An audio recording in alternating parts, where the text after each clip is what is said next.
후쿠시마 오염수 방류와 양평 고속도로를 둘러싼 공방이 계속되고 있습니다. 국민의힘은 국제적 망신, 민주당 게이트라며 날을 세웠고 민주당은 윤 대통령을 향해 오염수 방류, 보류 요구 등을 촉구했습니다. 권영준 대법관 후보자의 인사청문회가 열렸습니다. 청문회에선 대형 로펌에 법률 의견서를 써주고 거액의 보수를 받았다는 논란 등이 쟁점이 됐습니다.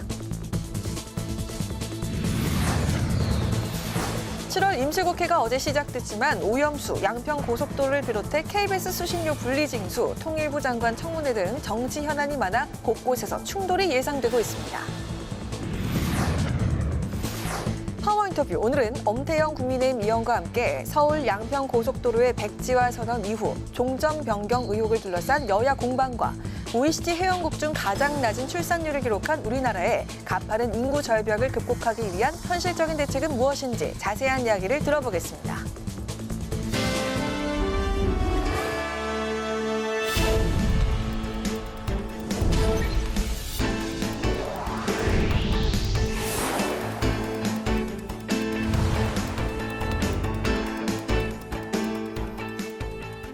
여러분 안녕하십니까? 7월 11일 화요일 국회 라이브 6 시작하겠습니다.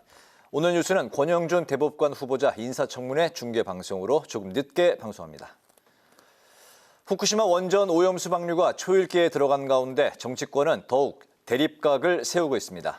김건희 여사 일가의 특혜 의혹으로 불거진 서울 양평 고속도로와 관련해 종점 변경 과정을 놓고 여야의 공방이 이어졌습니다. 김동희 기자입니다. 국민의힘은 더불어민주당 방일단이 기시다 총리 관저 앞에서 시위하는 등의 행보를 보인 건 국제망신이라고 비판했습니다. 과학적 근거 없는 주장과 맹목적 반일 감정을 표출하는 모습이 언론을 타고 국제사회에 전해졌는데 IAEA 사무총장 면담에 이어 또 한 건의 국제망신입니다. 국민의힘 시민단체 선진화특위 위원장인 하태경 의원은 정부에 수산물 안전 합동 TF 구성을 제안했습니다. 또 국민을 안심시키기 위해 전국 주요 수산물 위판장과 직판장에 일일 안전검사를 할 것을 요청했습니다. 민주당은 윤석열 대통령에게 나토 순방 중 한일 정상회담에서 오염수 방류 잠정 보류와 국제해양법 재판소 제소 등 3대 조치를 실행하라고 촉구했습니다. 대통령실은 국민의 건강과 안전을 최우선으로 하고 정부의 입장을 전달하겠다고 밝혔습니다. 그렇다면 해양 투기를 보류하는 것이 답입니다. 관철하기 바랍니다. 또 국민의힘의 그로시 IAEA 사무총장이 밝힌 국제기구와의 거버넌스 구축을 공동 추진하자고 제안했습니다. 민주당 싱크탱크인 민주연구원은 IAEA 보고서 검증 토론회를 열고 피해가 없을 거라 판단한 근거를 제시하라고 촉구했습니다. 서울 양평 고속도로 종점 변경 의혹을 둘러싼 여야 공방도 가열되고 있습니다. 국민의힘은 고속도로 원안의 종점 근처에 민주당 소속 정동균 전 양평군수 일가를 비롯해 문재인 정부와 민주당 인사의 땅이 있었다며 민주당 게이트라고 주장했는데 민주당은 도둑질에 손발이 맞지 않은 게 드러나자 더욱 적반하장이 되어 국정농단이라느니 탄핵이라느니 극단적인 주장을 늘어놓는 것이 아니겠습니까? 정동균 전 양평군수는 대대로 내려온 땅을 상속받았을 뿐이라며 전형적인 물타기라고 반박했습니다. 국민의힘은 또 종점을 김건희 여사 일가 땅과 인접한 강상면으로 바꾸는 안은 문재인 정부 당시 민간 용역업체가 제시한 것이라고 주장했습니다. 민주당은 서울 양평고속도로 원안추진위원회를 발족하고 사업을 원안대로 정상화하라고 촉구했습니다. 본질은 예비 타당성 조사까지 마친 하남 양평 고속도로, 서울 양평 고속도로의 종점이 이 정권이 들어선 뒤, 그러니까 정권이 바뀐 뒤에 바뀐 것. 민주당은 여러 지역을 지나는 고속도로를 양평군민의 주민투표로 결정하자는 건 본질을 왜곡하는 주장이라며 국토교통위 현안 질의를 통해 사실관계 확인 후 국정조사와 원희룡 국토부 장관의 탄핵을 논의하겠다는 방침입니다. 국회 방송 김동희입니다. 국회가 권영준 대법관 후보자 인사청문회를 실시했습니다. 여야는 권 후보자가 서울대 교수로 재직하면서 대형 로펌 의뢰로 법률 의견서를 작성한 대가로 거액의 보수를 받은 점을 지적했는데요.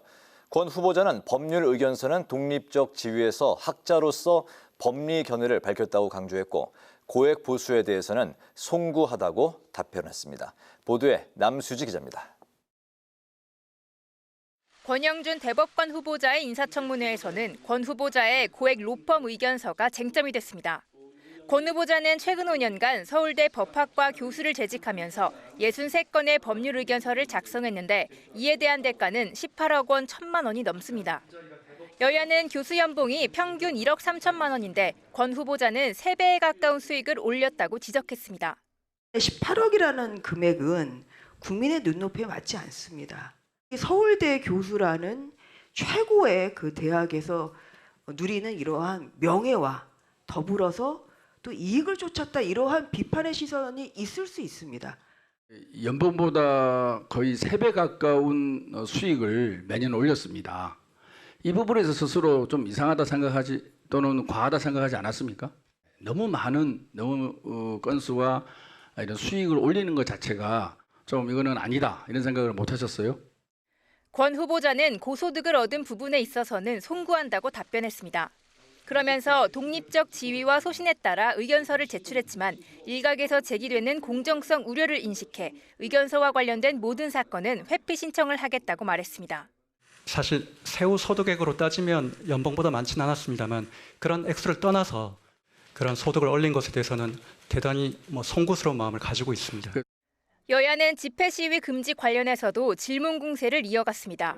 여당은 권 후보자에게 심야 시간대 집회 금지에 대한 의견을 물었는데 권 후보자는 원칙적으로 심야 집회 시위로 인한 피해가 커질 수 있지만 집회 시위 자유는 중요한 기본권으로 충실히 보장해야 한다고 답변했습니다.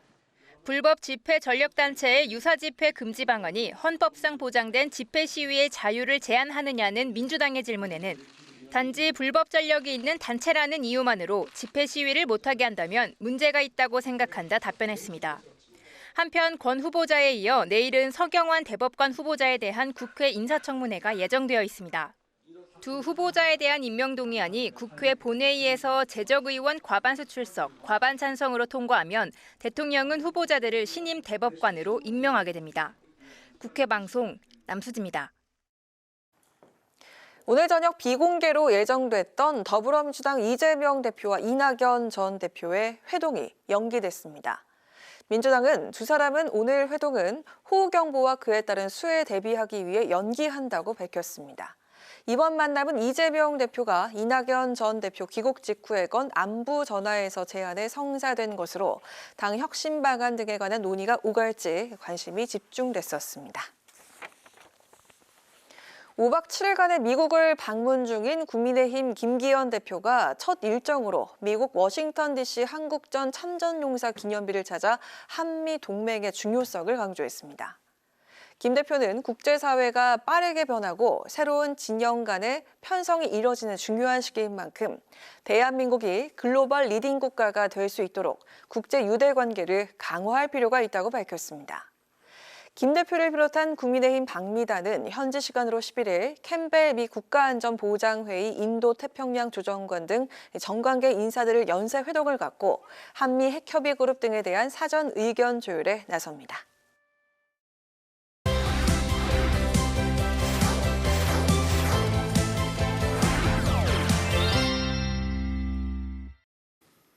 네, 이슈픽 서완한 객원 기자와 함께 양평 고속도로 개발 특혜 의혹을 이야기해 보겠습니다. 서완한 기자, 어서 오십시오. 네, 안녕하십니까? 네. 민주당과 국민의힘이 고속도로 게이트라고 이제 서로 공세를 펼치고 있는 상황인데 이 사건의 발단이 사실 그 윤석열 대통령의 이권 카르텔 발언 그때부터 시작한 것 같아요. 네, 그렇습니다. 지난주죠. 민주당에서 윤석열 대통령이 이 이권 카르텔이라고 하면서 발언을 한 것을 지적을 하면서 이게 제시했던 첫 의혹이 바로 이 양평 고속도로 IC 특혜 의혹입니다. 이 김건희 여사 일가의 땅이 있는 곳으로 계획된 곳에 종점이 변경이 됐는데 이 인근에 땅이 있고 또 이 지점에 대해서 국민의힘 소속 양평 군수와 또 원희룡 국토교통부 장관 등이 관여했을 수 있으니 이것이 진짜 이권 카르텔이다라고 얘기를 했던 게 민주당의 주장이었습니다. 그러자 이 원희룡 장관이 계획을 아예 무효화시켜버리면서 더불어민주당은 거꾸로 오늘 서울 양평 고속도로 원안 및 이 신양평 IC 설치 추진위원회 발족식과 1차 회의를 열었습니다. 박강원 원내대표는 이 고속도로 종점 변경 특혜 의혹 제기를 덮기 위한 이 백지화 소동은 총체적 국정 난맥이다라고 지적을 했는데요. 이 특히 취소하겠다고 엄포를 놓은 것이 잘못인데 문제가 있으면 사과하면 될 일인데 억지를 부리고 있다라고 비판을 했습니다. 최인호 의원은 민주당이 양평 군수로 있던 시절부터 이 줄곧 양평군에 IC 설치를 요구했었다고 강조를 했고요. 한준호 의원은 이 지난 국감에서 구분을 들여서 이 한국도로공사 등의 관련 질의를 했는데 김 여사 일가에 땅이 있다는 것을 인지하지 못했을 리가 없다면서 최근에서야 알았다는 이 원희룡 장관이 거짓말을 하고 있다면서 사퇴를 요구했습니다. 그렇군요. 일단 그 국민의힘은 김건희 여사와 이제 상관없이 이루어진 결정이다, 이제 이런 입장이지 않습니까? 일단 그 양평 관련 주변 요 도로 상황도 좀 살펴볼까요? 네, 그렇습니다. 이 고속도로가 필요하다라는 부분에 대해서는 사실 여야 모두 의견이 일치하는 부분인 것 같습니다. 네. 이 서울에서부터 시작되는 6번 국도는 사실 주말에 사용해 보신 분들은 알겠지만 차가 꽤 막히는 곳으로 유명합니다. 2차선씩 주로 4차선으로 이루어진 곳인데 이 6번 국도는 서울에서 양평 또 홍천을 거쳐서 강원도까지 갈 수 있는 국도이다 보니까 나들이객 차량이 많은 곳입니다. 그리고 이 국토부는 이 지점에서 더 많은 효율성을 강조를 하고 있습니다. 원안이었던 이 가밀 JCT에서 출발을 해서요. 북한강을 넘어 두물머리 쪽으로 향하는 원안보다 새롭게 나온 강화 IC 또 양평 JCT를 거쳐가는 수정한 코스가 더 효율성이 높다는 겁니다. 사실 이 양평군의 전통적인 거점은 양평역이 있는 양평읍이라고 볼 수 있을 것 같습니다. 이 두물머리와 소종면 쪽으로 가는 이 강상면 쪽은요. 전원마을 등이 형성돼 있지만 사실 전통적인 상권은 양평 또 옥천으로 이어지는 쪽이 더 많고 거주 인구도 2배 가까이 되는 상황입니다. 그래서 북한강과 남한강이라고 해서 강을 2번 교량으로 건너지 않고 한 번만 건너도 되기 때문에 환경 파괴도 덜하다는 게 국토부와 국민의힘의 설명입니다. 그렇군요. 국민의힘 쪽에서는 전 민주당 소속 양평 군수 의혹을 제기하면서 현재 그 맞불을 놓고 있어요. 네, 그렇습니다. 이 민주당이 현재 김건희 여사 특혜 의혹을 계속 집중적으로 공세를 펼치고 있다면 이 국민의힘에서는 정동균 전 양평 군수에 관련된 의혹을 제기하면서 거꾸로 민주당의 이권 카르텔이다라고 얘기를 하고 있는 상황입니다. 네. 일부 언론에서 보도가 나왔죠. 이 서울과 양평 고속도로 원안에 계획되어 있었던 종점 일대에 14개 필지의 만여 제곱에 이르는 땅을 이 민주당 소속이었던 정동균 전 양평 군수와 일가 친척이 소유하고 있다는 보도가 나왔습니다. 이에 대해서 윤재욱 국민의힘 원내대표가 오늘 오전이죠. 현직으로서 이 사업 내용을 파악하는 위치에 있다면서 더 나아가서 이 기존 일가가 보유한 땅 3,000평 외에도 추가 매입을 통해서 셀프 특혜 극대화를 노렸다고 볼 여지가 다분하다라고 지적을 했습니다. 이에 대해서 정정 군수는 우리 조상이 400년을 살았던 전형적인 농촌으로 250여 평도 최근 상속받은 것으로 종점과는 거리가 꽤 있다라고 해명을 했습니다. 이 IAEA 보고서에 이어서 이 양평 고속도로 개발 특혜 의혹까지 이 여야 간의 상호 책임 전가는 한동안 지속될 것으로 보입니다. 그렇군요. 오늘 국회에서는 이제 새로 임명된 두 대법관에 대한 인사청문회가 열렸는데 그 권영준 대법관 후보자에게 제기된 의혹들은 어떤 게 있습니까? 네, 앞선 리포트에서도 보셨겠지만 사실 이 현직 판사가 아닌 이 법조인이 대법관으로 임명될 경우에 발생하는 게 사실 이 고액의 수수료 같은 문제입니다. 네. 그리고 이 권영준 대법관 후보자도 이 서울대 로스쿨 교수 시절에 써줬던 의견서가 오늘 쟁점이 됐습니다. 이 김혜재 그 민주당 의원이 제기했는데요. 권 후보자가 김앤장 법률사무소 등 이 대형 로펌 7곳에 법률 의견서 63건을 써주는 대가로 18억 원이 넘는 수익을 받았다라고 지적을 한 겁니다. 단순 계산으로 나눠봤을 때 이 의견서 한 건당 3천만 원에 달하는 돈을 받은 셈인데요. 이 부분에 대해서 권 후보자는 의견서를 공개할 수는 없지만 이것은 법적 의무 위반 논란 여지가 있다면서도 국민의 눈높이에 맞지 않는 고액인 점은 송구스럽다라고 해명을 했습니다. 이것 말고도 이 권 후보자의 장녀가 고교 시절이었던 2013년 12월 서울대학교 법과대학 활동을 통해서 8시간의 봉사활동을 인정받은 사실도 보도가 됐는데요. 이 부분에 대해서 스펙 쌓기 아빠 찬스 의혹이 제기되자 이 권 후보자는 봉사활동 인전 주체가 서울대가 아니었다라고 해명을 했습니다. 권 후보자는 이 보수와 진보 구도에서 벗어나서 이 사법 독립성을 지키고 미래 법원을 위한 초석이 되겠다는 의지를 밝히면서 여야 이 국회의 인사 동의를 희망했습니다. 그렇군요. 후보자 그 낙점 과정도 이제 문제 제기가 이제 있었는데 권 후보자 보수 성향으로만 볼 수 없다 이런 얘기도 나왔다고요. 네, 그렇습니다. 오늘은 권 후보자였고 사실 내일은 이제 서경환 후보자까지 이 대법관 2명 후보자에 대한 청문회가 열립니다. 네. 이 두 후보자 모두 문재인 대통령이 임명했던 김명수 대법원장이 낙점한 인사들입니다. 그렇기 때문에 법조계에서는 이 보수나 진보라는 정치 성향으로 보기보단 네. 이 법에 따라서 판단하는 원칙적인 법조인이다 이런 평가가 사실 더 지배적입니다. 그래서인지 오늘도 사실 정치 성향에 대한 공세보다는요, 이 낙점 과정에 대한 문제 제기가 이루어졌습니다. 김명수 대법원장이 누구를 추천하느냐에 따라서 윤 대통령이 거부권을 쓸 수 있다는 검토를 하고 있다는 보도가 나왔던 부분을 문제 삼은 건데요.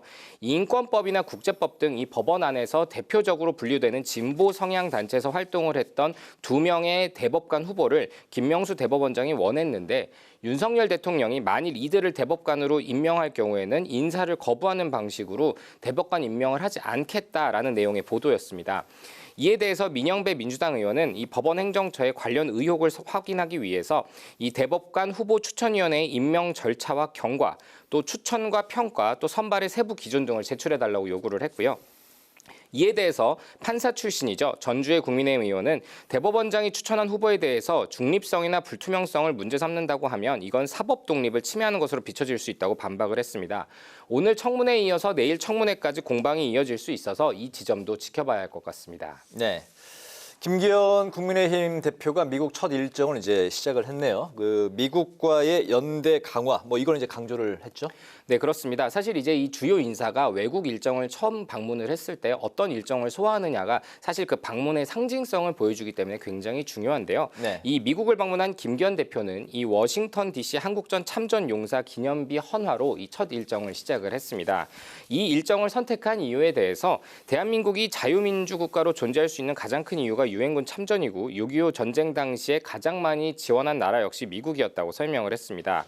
자리를 옮겨서 이 동포 정책 간담회에 참석해서는 윤석열 대통령이 재외동포청 설치를 공약으로 내세웠고 이를 출범하면서 약속을 지켰다며 교민들이 원하는 바가 더 무엇인지를 청취하는 자리도 가졌습니다. 김기현 대표 등 이 국민의힘 일행은요, 조금 뒤부터는 커트 캠벨 이 미국 국가안전보장회의 조정관을 비롯해서요, 미국 정관계 인사들과 연쇄 회동을 할 계획입니다.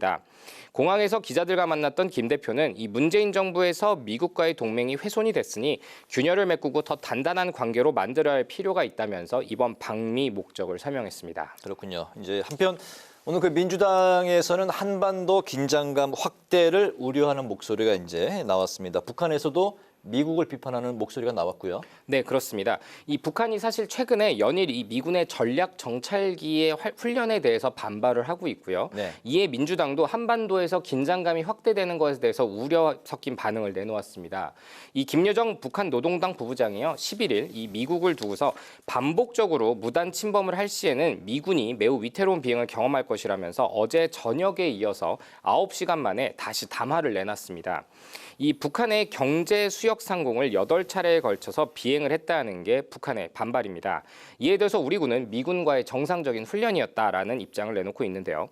특히 이번에 북한은 담화를 발표하면서 한국을 대한민국이라고 지칭을 했는데 대한민국이라고 담화에서 지칭한 것은 이번이 처음입니다.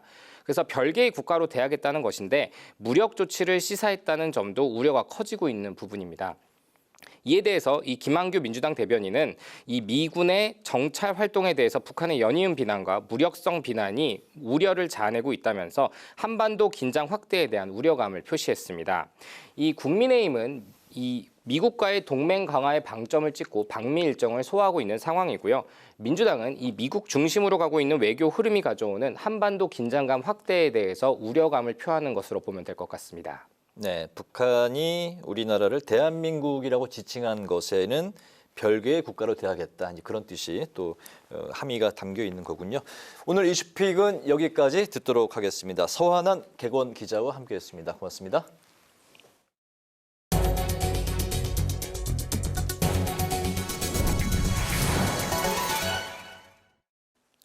7월 국회가 문을 열고 오는 18일 본회의를 열어 대법관 후보자 인사청문 경과 보고서를 채택하기로 했습니다. 하지만 첨예한 정치 현안이 많아 상임위 곳곳에서 충돌이 예고되고 있습니다. 장정경 기자가 보도합니다. 어제부로 문을 여는 데는 합의했지만 회기 종료 날짜는 잡히지 않은 7월 국회. 시작부터 여야 기싸움이 팽팽했습니다. 여당은 법안 처리를 위해 본회의를 한 차례 더 열고 31일 종료하자는 입장인 반면 야당은 7월이 당초 휴회기인 점을 들어 21일 종료를 주장하면서 회기 일정에 합의하지 못하고 있습니다. 당장 여야 갈등이 최고조에 이를 것으로 보이는 곳은 모레 국회 외통위. 외통위는 이날 외교부 등을 상대로 현안 질의에 들어가는데 일본 후쿠시마 원전 오염수 방류 문제를 놓고 여야 충돌이 우려됩니다. 17일 예정된 국회 국토위 또한 여야의 격돌 지점입니다. 국토위 현안 질의에서 여야는 원희룡 국토교통부 장관을 상대로 고속도로 종점 변경 과정과 사업 백지화를 선언한 배경, 가짜뉴스 진위 여부 등을 집중적으로 살필 예정입니다. 21일 열리는 김영호 통일부 장관 후보자 국회 인사청문회에서도 김 후보자의 대북 강경 발언을 문제 삼는 야당과 정치 공세라는 여당이 공방을 벌일 것으로 보입니다. 상대 진영과 국민을 향해서 내뱉은 그 극단적 언행을 한번 살펴보십시오. 국민 통합은커녕 국론 분열, 대결을 조장할 극우 인사들입니다. 김영호 통일부 장관 후보자를 극우주의자로 몰아세우는 것도 과도하게 편향된 정치 공세입니다. 통일부를 변화시킬 적임자입니다. KBS 수신료 분리징수를 위한 방송법 시행령 개정안이 오늘 국무회의를 통과하면서 과방위에서도 여야 공방이 예상됩니다. 수신료 분리징수는 국민의 명령이라는 정부 여당에 야당은 전기요금의 TV 수신료를 통합징수로 규정하는 방송법 개정안으로 맞불을 놨습니다.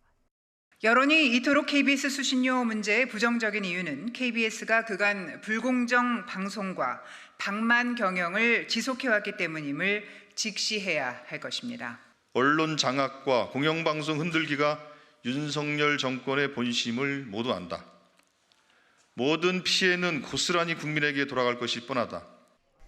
여기에다 노란봉투법과 방송법 개정안 등 쟁점 법안 처리를 강행하려는 야당 움직임에 지난 개각에서 미뤄진 이동관 대통령실 대외협력특보의 방송통신위원장 지명이 이달 말쯤 이뤄질 거란 관측까지 7월 국회에서의 강대강 여야 대치 정국은 출구를 찾기 어려운 상황입니다. 국회방송 장정현입니다. 국민의힘이 정보통신망법을 개정해 광고에 치우친 거대 포털 사이트 네이버의 검색 결과를 국민 알 권리 차원에서 바로잡겠다고 밝혔습니다. 국민의힘은 국민의 네이버 이용 목적은 공정하고 객관적인 정보를 얻기 위한 것인데 네이버는 키워드 대부분을 광고로 도배해 수익을 창출하고 있다고 주장했습니다. 그러면서 원하는 검색 결과를 보려면 네이버가 제공하는 광고 업체를 한참 봐야 하고 검색 결과도 자사 서비스 위주로 노출되는 경우가 허다하다고 지적했습니다. 주요 선진국들 중심으로 환경, 사회 가치, 지배 구조를 뜻하는 ESG의 공시 의무화가 확대되고 있는 가운데 한국 기업의 대응 전략을 논의하는 토론회가 최형두 양기대 의원 주최로 열렸습니다. 발제에 나선 박희원 넷제로 홀딩스 그룹 대표는 선진국들의 ESG 공시 의무 규제는 기업의 생존 문제로서 탄소 상쇄 자산을 발굴하는 등 국가, 기업, 지자체, 개인 모두가 적극 동참해야 한다고 강조했습니다. 김진표 국회의장은 ESG 공시 이행 방안에 대한 기업 자체 해결 역량이 부족해 정부의 지원이 시급하다며 국회도 관련 제도를 입법화할 수 있도록 힘을 모아 대처하겠다고 밝혔습니다.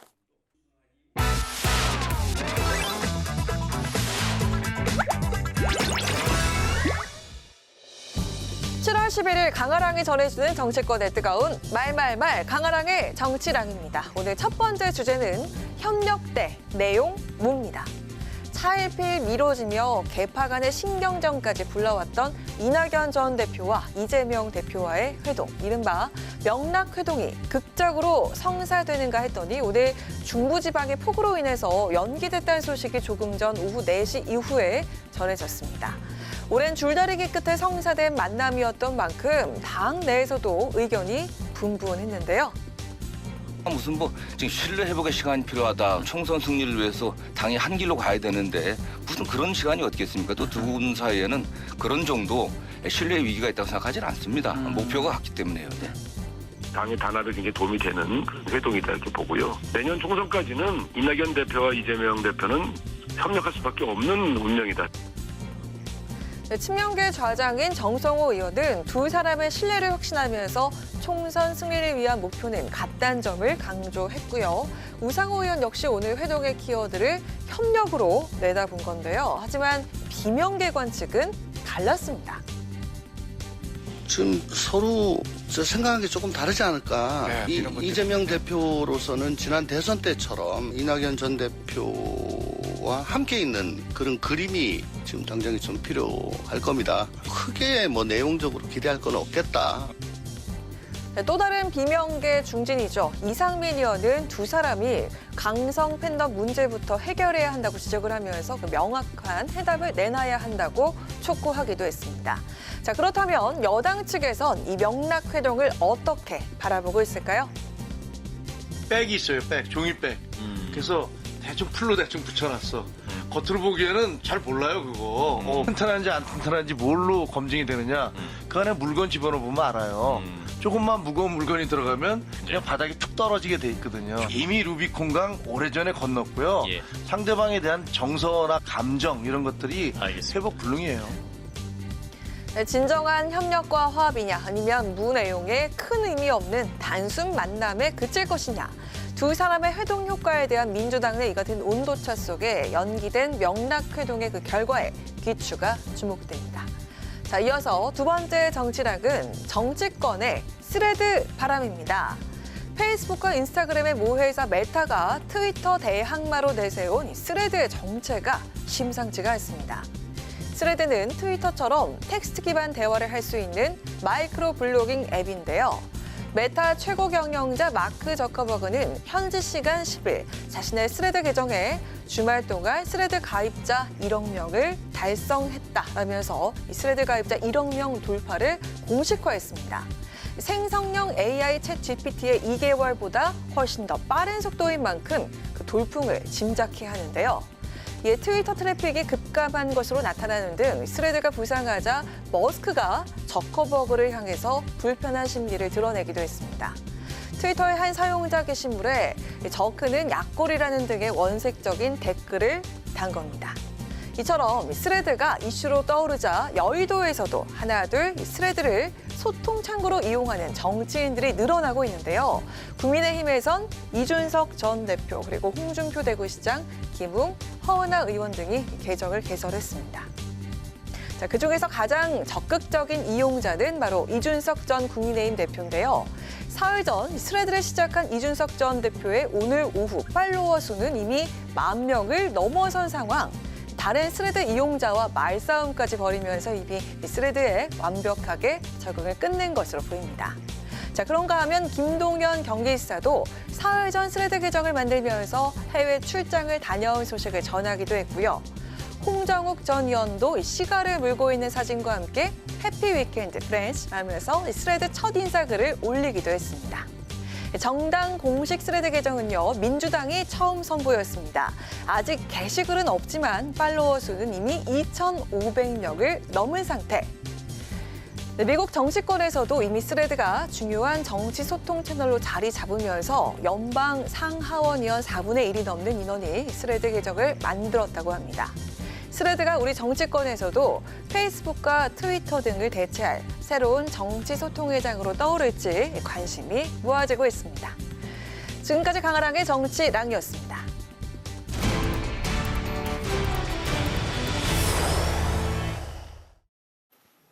네, 지난달 민주당이 2019년 이후 4년 만에 공개 모집으로 청년 대변인을 선발했습니다. 135대 1의 경쟁률을 뚫고 최종 선발된 2명 중 1위를 차지한 최민석 청년 대변인과 전화 연결돼 있는데요. 앞으로 민주당의 미래와 혁신을 이끌어갈 주역 중 한 분이기도 합니다. 정치권 현안과 민주당 상황 몇 가지를 이야기를 나눠보도록 하겠습니다. 안녕하십니까? 안녕하세요. 네, 안녕하십니까. 반갑습니다. 최민석입니다. 네, 먼저 그 축하 말씀 드리겠습니다. 축하드립니다. 감사합니다. 네. 청년 대변인 공개 선발에서 1위를 차지한 소감, 그리고 이제 앞으로의 각오부터 좀 들어볼까요? 네, 일단 너무나 쟁쟁한 청년분들과 경쟁을 했기 때문에 사실 1위를 기대하지는 못했었는데 이제 돼서 좀 얼떨떨한 상황이고요. 근데 이제 막 브리핑도 하고 이렇게 인터뷰도 하기 시작해서 요즘 조금씩 대변이 되었다는 게 실감이 나는 것 같습니다. 무엇보다 4차 산업혁명이나 기후위기 등등 청년 앞에 닥친 위기들이 너무나 많은 상황입니다. 근데 윤석열 정부가 들어서서 대통령이 가장 큰 리스크가 되고 있다고 생각을 하고요. 청년들에게 가장 큰 위협으로 다가오고 있다고 생각합니다. 앞으로 민주당과 청년의 목소리를 대변해서 대통령 리스크가 발생하지 않도록 열심히 견제하도록 하겠습니다. 네. 이미 그 준비가 끝났다는 가정하에 이제 질문을 시작하도록 하겠습니다. 이낙연 전 대표와 이재명 대표와의 회동이 오늘 저녁 만찬으로 이제 그 예정이 됐었는데 폭우로 인해서 갑자기 좀 연기가 됐습니다. 당내에서는 두 사람의 회동 앞으로 이제 언제쯤 이뤄질 걸로 예측하고 있을까요? 우선 민주당은 수해 대비에 만전을 기해서 국민의 생명과 재산을 지키는 데 사력을 다할 것을 먼저 약속드리고요. 네. 서울 전역이 호우로 인해서 어떤 피해가 발생할지 모르는 상황 아닙니까? 그래서 야당 전현직 대표들께서 재난 상황에 먼저 대비하는 게 우선이라는 판단을 하신 것 같습니다. 이미 한번 약속을 하신 거고 또 두 분 모두 만나고자 하는 의지가 분명하시기 때문에 곧 적절한 날로 다시 일정이 잡힐 것이라고 보고 있고요. 무엇보다 지난 대선 경선 당시에 치열하게 경쟁하셨지만 두 분 모두 윤석열 정부 들어서 1년 만에 국가가 후퇴하고 있다는 것에 공감대를 형성하고 계십니다. 이를 위한 민주당의 역할을 각자의 자리에서 고민해 오셨다고 생각하고요. 이런 고민과 의견들을 가감없이 나누고 또 통합의 메시지가 오고 가는 그런 자리가 될 것이라고 당 내에서도 예측하고 있습니다. 네, 그 민주당 회의장에요. 이순신 장군 동상 사진이 그 뒷배경 그림에 걸려 있습니다. 그리고 그 어제 일본을 방문해서 기시다 총리 관저 앞에서 오염수 방류 반대 시위를 벌였는데, 자, 국민의힘은 반일 선동에 이순신 장군을 악용한다. 그리고 이번 방일단의 행보를 두고 국제적인 망신이다. 이렇게 비판을 했습니다. 자, 이번 그 민주당 방일단의 행보가 보여주기식에 그쳐서는 안 되겠죠. 어떤 실질적인 효과가 있을 것이라고 예상을 하십니까? 네, 우선 영화 광해에 빼앗고 훔치고 빌어먹을지언정 백성을 살려야겠다 이런 대사가 나옵니다. 국민의 생명과 안전이 달려있는 일인데 이런 것에 나서는 것이 국제 망신이라면 국민의힘 의원님들은 어떤 생각으로 정치를 하고 계신지 반문하고 싶고요.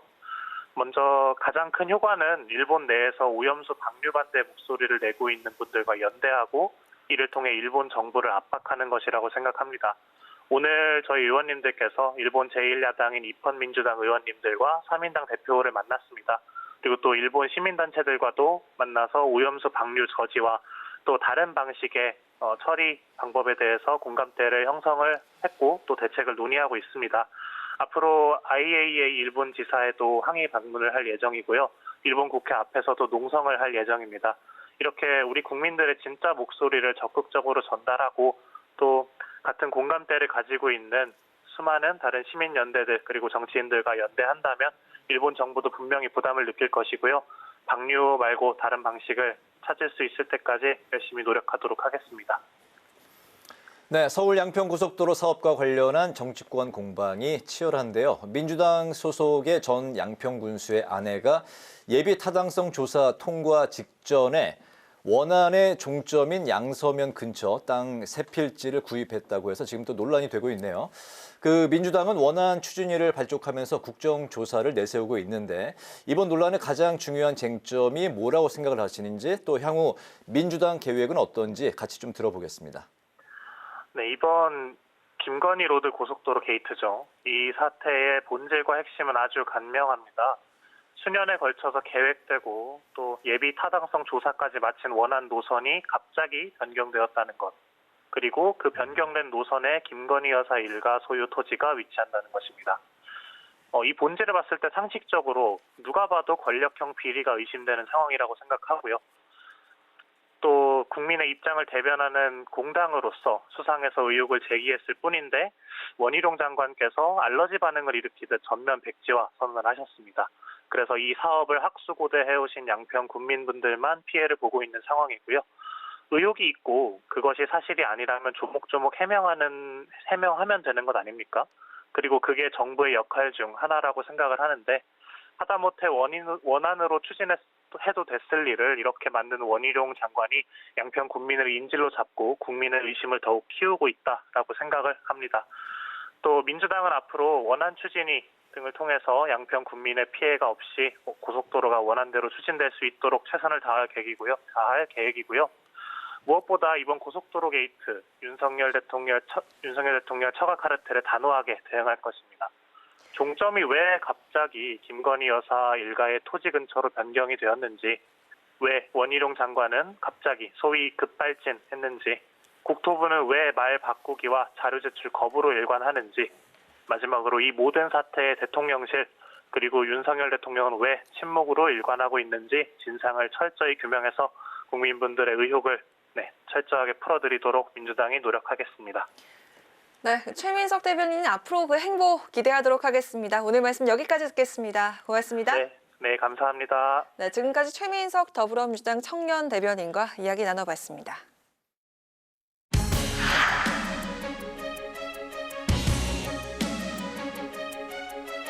철학과 지금 우리나라가 처한 여러 가지 부처 현실을 감안해서 어쩔 수 없이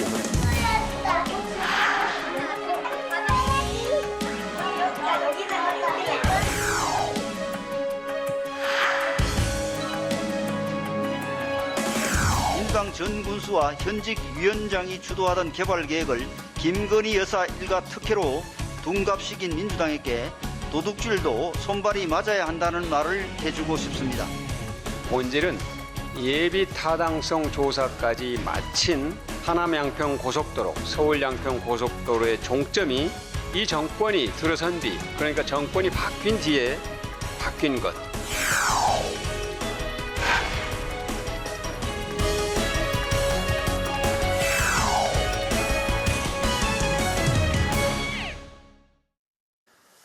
네, 해마다 수십조의 예산을 쓰고도 OECD 회원국 중 출산율 꼴찌를 기록하면서 저출생 대책의 전환이 시급하다는 목소리가 높게 나오고 있는데요. 가파른 인구 절벽을 줄이기 위한 현실적인 대안은 무엇인지 관련 법안을 대표 발의하신 엄태영 국민의힘 의원을 모시고 관련한 자세한 이야기를 나눠보겠습니다. 의원님 어서 오십시오. 네, 안녕하세요. 네. 바로 이제 질문을 여쭤보겠습니다.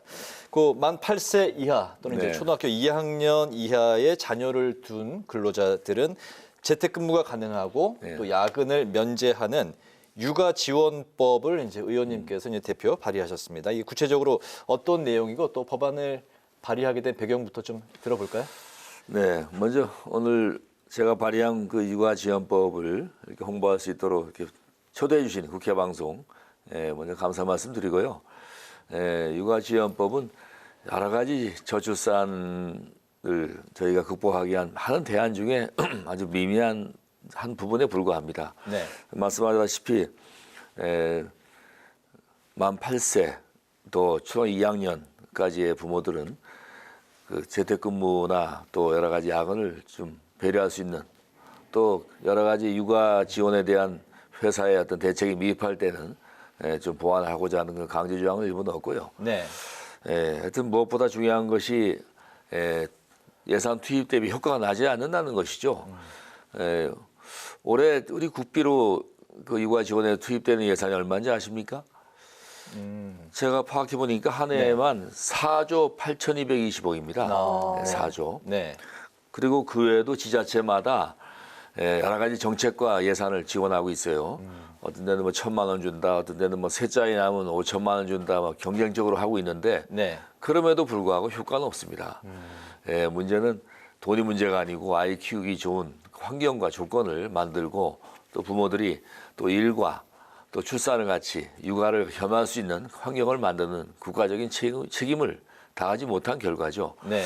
아시다시피 우리나라 그 출산율이 OECD 국가 중에 최하 0.78이지 않습니까? 네. 근데 최근에 그 통계청에서 육아 출산 관련 소비자 인식 조사를 해보니까 우리나라 여성들의 10명 중에 6명이 여러 가지 환경만 좀 개선되면은 2명 이상 낳겠다는 그런 대답을 한 결과가 나온 적이 있어요. 네. 그럴 경우에 이를 숫자로 환산할 경우에 2.13명, 매우 고무적인 숫자죠.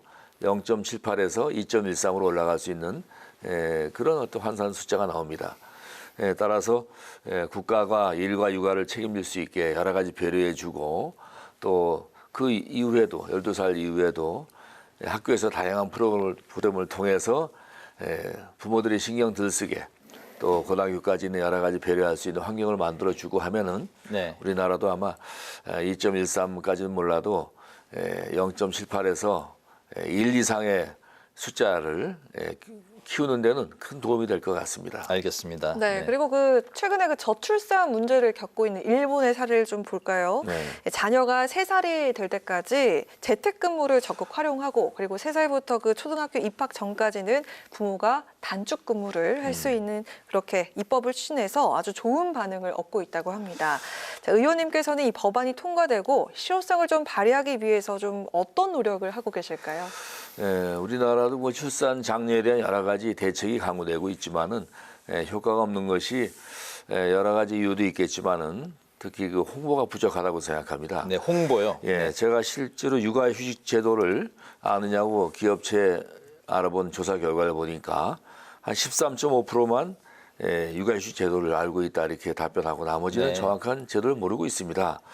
그리고 또 막대한 예산이 투입이 돼도 그에 따라서 여러 가지 효과가 나지 않는 것이 무조건 아이 출산과 어떤 육아에 대한 두려움보다도 앞으로 정부가 정책적으로 조목조목 여러 가지 젊은 부모들을 안심시키면서 희망을 갖게 하는 그런 대책 마련과 또 홍보가 무엇보다 중요합니다.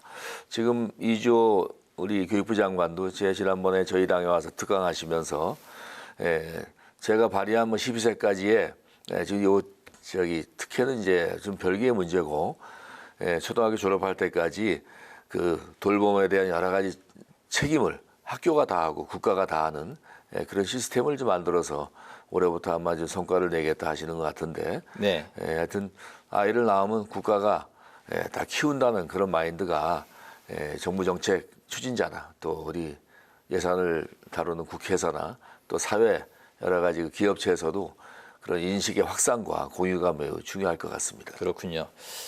그동안에 그 육아 관련 법안들이 소위 이제 사람들이 말하는 이제 좋은 직장, 공기업이나 이제 대기업, 소위 이제 그 복지 혜택이 좀 잘 돼 있는 그런 직장에 다니는 근로자에게는 혜택이 돌아가지만 그 외에 중소기업이라든가 좀 포함한 그런 이제 좀 작은 회사 이런 데는 약간 그 복지 혜택에 이런 육아 혜택이 이제 좀 사각지대로 좀 불리고 있는 것도 사실입니다.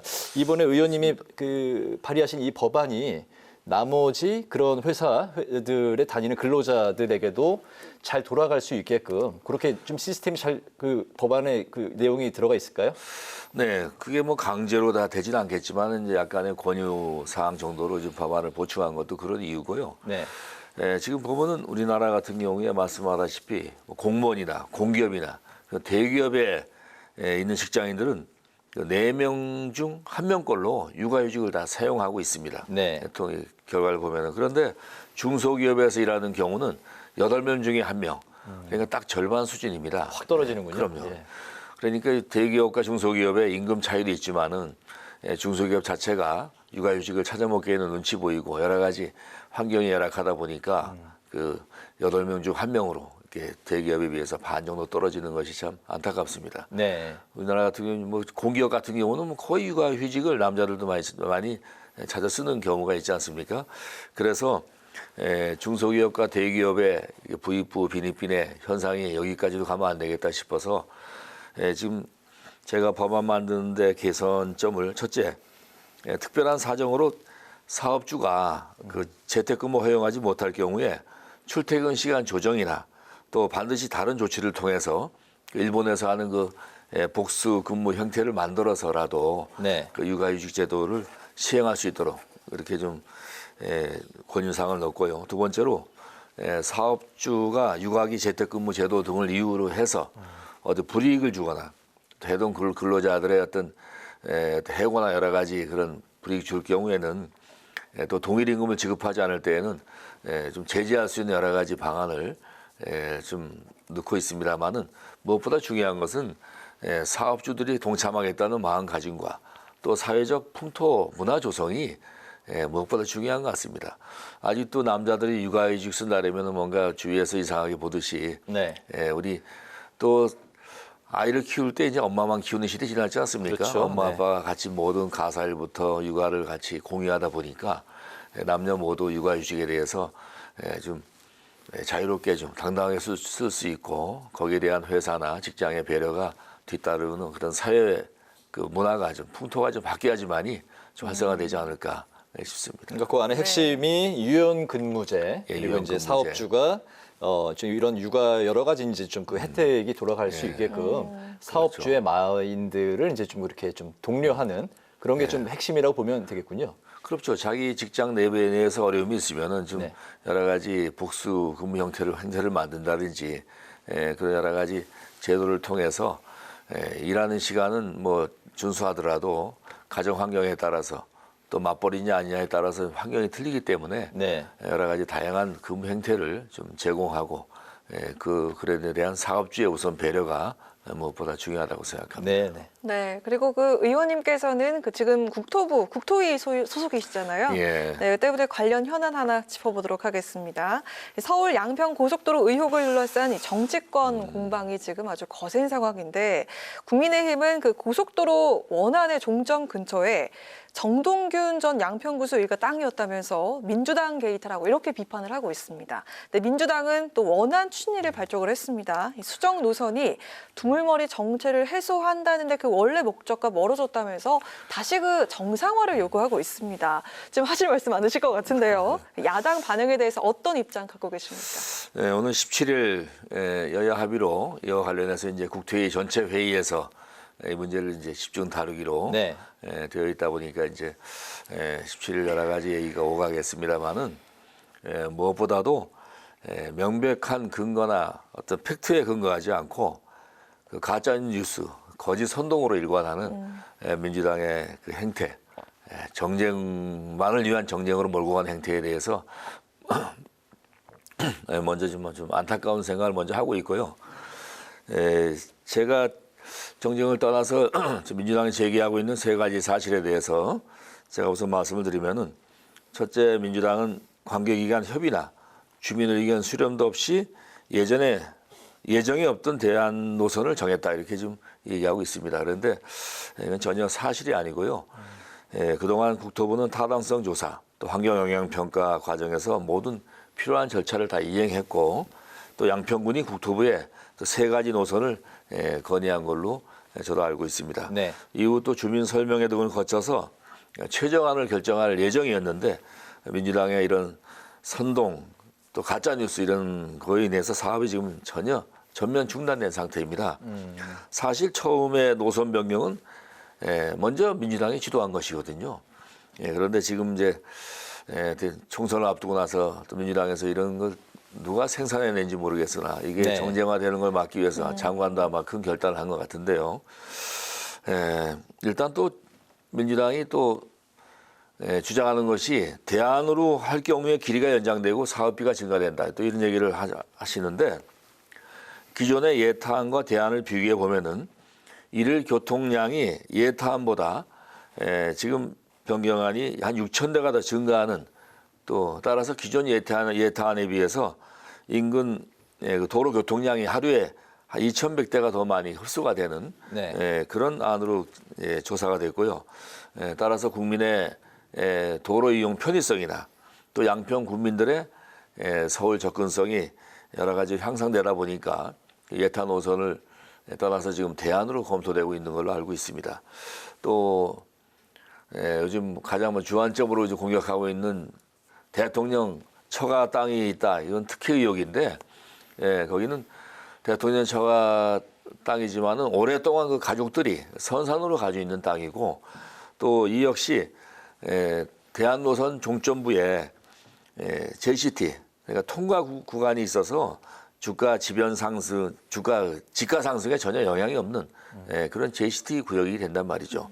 그리고 민주당은 말씀하시다시피 전 군수 일가가 원안 종점 일대, 원안 일대에 많은 토지를 보유하고 있고 또 고속도로 예타 발표 4개월 전에 집 앞에 공터했던 땅을 추가로 사들였다는 그런 언론 보도가 있었습니다만은 하여튼 전반적으로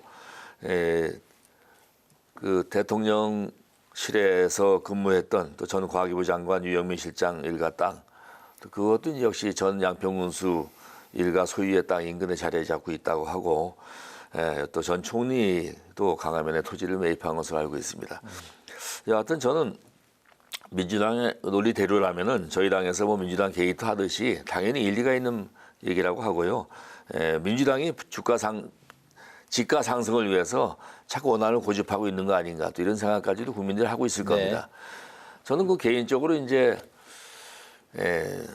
뭐 또 어차피 이제 대안이나 여러 가지 또 종교는 지하겠지만은 이렇게 정쟁으로 일관하는 것은 계속 선거 때까지 갈 것이다 보니까 장관이 어떤 결단을 내린 것이라 보고, 저희 당에서는 여야 원내대표가 이런 어떤 정쟁이나 마타도아나 이런 그런 의혹 제기에 대해서는 이제 어느 정도 서로 간에 합의를 봐서 중단하고, 지금 강화시까지는 여야가 이견이 없거든요. 그러면 강화시 그 이후의 구간에 대해서는 전문가들한테 맡겨가지고 100% 수용하겠다는 그 여야 간의 합의를 통해서 이 노선의 최종안을 국민들이 공감하고 또 여러 가지 국민들이 공감하고 또 양평 국민들이나 누가 또 접수할 수 있을 만큼의 전문가 의견을 맡겨서 마무리 짓는 게 좋을 것 같습니다. 이거를 금방 뭐 취소니 뭐 중단이 자체는 아마 원 장관이 민주당의 여러 가지 사안과 민주당의 여러 가지 전략을 너무 잘 알기 때문에 이렇게 결정한 게 아닌가 하는 생각을 합니다만은, 하여튼 당에서 여야 간의 어떤 합의와 전문가들 의견을 통해서 잘 마무리 지었으면 좋겠다는 것이 제 개인적인 생각입니다. 그럼 그 짧게 그 의원님 생각도 들어보고 싶은데, 일단 많은 분들이 궁금하는 게 일단 그럼 중단은 아닌 건가, 다시 재추진이 되는 건가, 이런 게 많이 궁금하실 거거든요.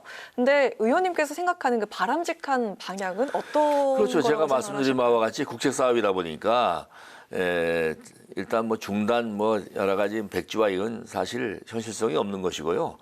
일단 이게 정쟁으로 일관하고, 또 민주당에서 아마 뭐 김건희 뭐 도론이 뭐니 여러 가지로 개념 프레임을 잘라 노력할 것입니다. 그런 거를 민주당을 잘 아는 원장관이 일단 결단을 내린 거고요.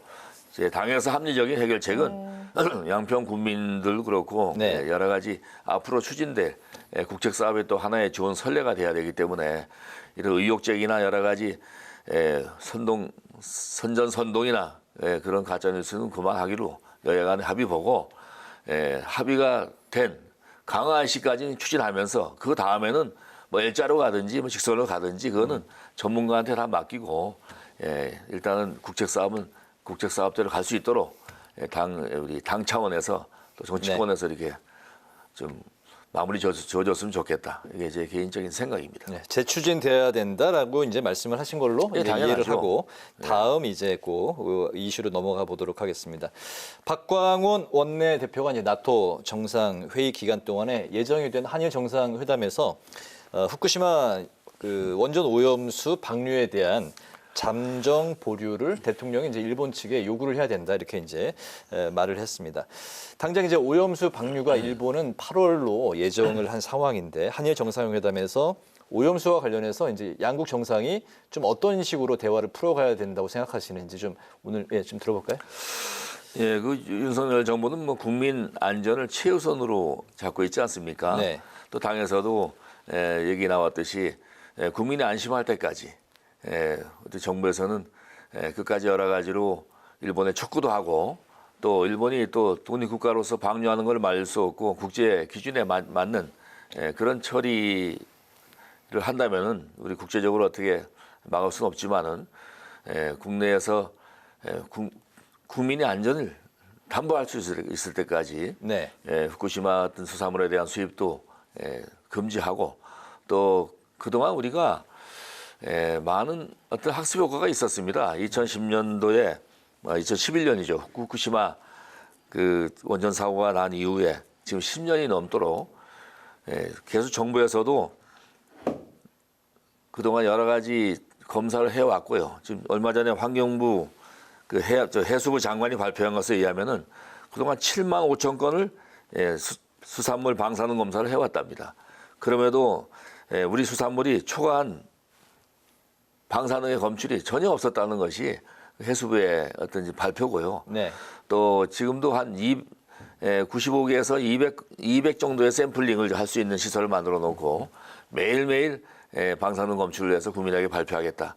이런 저희 나라에서도 정말 국민들이 안심할 수 있는 여러 가지 사안을 가지고 일본이 방류를 시작한다면 그에 따른 우리의 대책도 강구하고 있는데 방류도 하기 전에 그 기준치가 국제 기준에 맞춰서 어떻게 가는지 그 과학적인 근거도 없이 무조건 정쟁으로 일삼다 보니까 아마 민주당이 너무 좀 오버하고 있지 않나 생각합니다. 일본까지 가서 항의 시위하고 하는 것은 나름대로 뭐 변명은 있겠지만은 객관적으로 보더라도 이런 국제 기준에 맞춰서 글로벌 스탠다드로 이행하는 일본에 가서 괜히 국제망신만 당하지 않았나는 생각이 저도 아주 다분히 들고요.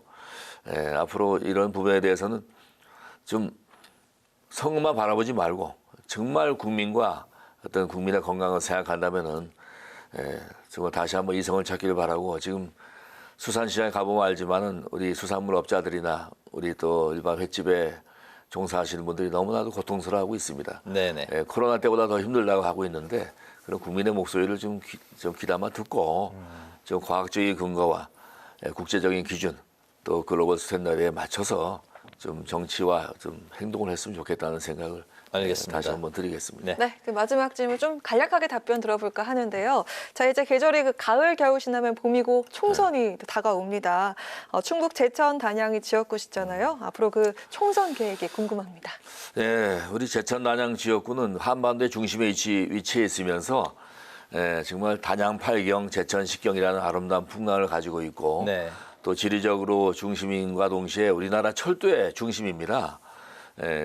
중앙선, 태백선, 충북선의 교차역이고 앞으로 중부 내륙을 통해서 다양한 그 자원을 가지고 있고 또 수도권과 연계돼서 아주 미래가 밝은 그런 지역입니다. 저는 제천시장을 8년 하고 또 제천서 의회 활동도 하다 보니까 우리 제천 단양의 특성을 누구보다 잘 알고 있고 그래서 중부권의 글로벌 관광 도시로서의 비전을 만들기 위해서 제천시장 단양군수 또 의회 의원들하고 그동안 많은 교감을 해왔습니다. 제가 국토위로 후반기에 산자위에서 국토위로 옮겼는데 옮긴 이유도 지역의 다양한 SOC 사업이 아직도 많이 남아 있고 또 철도 도시로서의 위상 또 과거 정부에서 충북선 고속 철도를 제천역을 폐식하게 만들었던 오류 이런 걸 바로잡기 위해서 제가 국토위에 옮겨 있고요. 이제 국정을 같이 함께하면서 지나온 세월이 3년 되다 보니까 1년밖에 안 남았는데 지난 3년 동안 또 예결위도 3번씩 들어가면서 또 지역의 예산 챙기는데도 우리 지도부에서 많이 베풀어 주셔가지고 좀 좋은 결과 있을 것 같고 올해 마지막 예결위도 지금 이제 곧 시작하겠습니다만은 우리 지역구는 물론이고 충북 발전 또 중부 내륙의 그 국가 균형 발전 또 윤석열 정부가 추구하는 지방실의 완벽한 성공을 위해서 예산으로 또 저희가 정책은 예산으로 말해야 되니까 그런 정책에 대해서 더 아주 알뜰하게 챙기면서 지역민들의 새로운 희망을 가질 수 있도록 열심히 노력하겠다는 그런 약속만 우선 드리겠습니다. 알겠습니다. 오늘 그 저희 인터뷰에 준비를 상당히 많이 해주신 그 성실한 준비에 감사 말씀 드리겠고요. 이제 국회 라이브 6 파워 인터뷰 마칠 시간이 됐습니다. 지금까지 엄태영 국민의힘 의원과 함께 서울 양평 고속도로 종점 변경 의혹을 둘러싼 여야 공방 그리고 후쿠시마 오염수 방류가 임박한 가운데 한일 정상회담에서는 어떤 대화가 오가야 할지를 포함한 그런 관련 이야기를 자세히 들어봤습니다. 의원님 오늘 말씀 잘 들었습니다. 고맙습니다. 고맙습니다. 감사합니다. 네, 오늘 국회 라이브 6는 여기까지입니다. 시청해주신 여러분 고맙습니다.